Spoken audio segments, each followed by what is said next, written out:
Sircilla municipal కార్యాలయం ఎదుట CITU అనుబంధ municipal workers and employees union రాష్ట్ర శాఖ పిలుపు మేరకు ధర్నాకు దిగారు.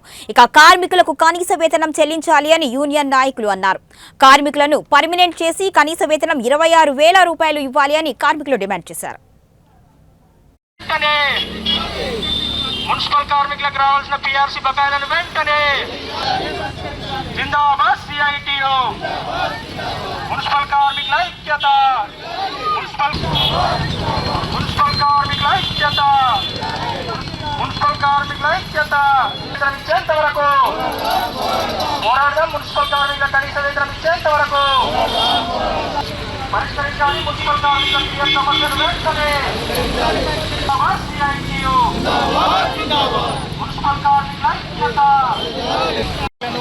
కార్మికులకు ప్రభుత్వం ఇచ్చినటువంటి హామీ ప్రకారం పర్మనెంట్ చేసి కనీస వేతనం 26,000 అమలు చేయాలని, అదేవిధంగా మున్సిపల్ కార్మికులకు ప్రతి నెల పెండింగ్ లేకుండా 5వ తారీఖు వరకే వేతనాలు అందించాలని, అదేవిధంగా స్థానికంగా ఉన్నటువంటి మున్సిపల్ కార్మికుల సమస్యలన్నింటి మీద ఈరోజు CITU municipal workers and employees union ఆధ్వర్యంలో రాష్ట్ర వ్యాప్తంగా కూడా మున్సిపల్ల ముందు ధర్నా కార్యక్రమాలకు పిలుపునివ్వడం జరిగింది. అందులో భాగంగా ఈరోజు సిరిసిల్ల మున్సిపాలిటీలో పనిచేస్తున్నటువంటి కార్మికులందరూ కూడా సిఐటియు ఆధ్వర్యంలో మున్సిపల్ ఆఫీస్ ముందు ధర్నా నిర్వహించడం జరుగుతూ ఉంది.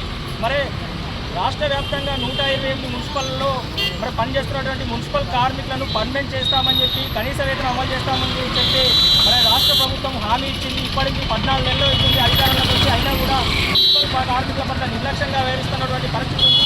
మరి పక్క రాష్ట్రం ఆంధ్రప్రదేశ్లో మున్సిపల్ కార్మికులకు 21,000 కనీస వేతనం అమలవుతున్నా ఉంది కూడా ఇక్కడ కార్మికుల పట్ల నిర్లక్ష్యంగా వ్యవహరిస్తున్నటువంటి పరిస్థితి ఉంది. ఇప్పటికి కూడా మన మున్సిపల్ శాఖకు మంత్రిని కేటాయించకుండా ముఖ్యమంత్రి గారు రేవంత్ రెడ్డి గారే ఈ శాఖను చూస్తున్నటువంటి పరిస్థితి ఉంది. అయినా కూడా ముఖ్యమంత్రి బాధ్యత తీసుకొని చేస్తున్నా కూడా ఈ మున్సిపల్ కార్మికుల పట్ల నిర్లక్ష్యంగా వ్యవహరించడానికి నిరసిస్తూ ధర్నా కార్యక్రమం నిర్వహించడం జరుగుతూ ఉంది. మున్సిపల్ కార్మికులకు రావాల్సిన పెండింగ్ పిఆర్సీ బకాయిలను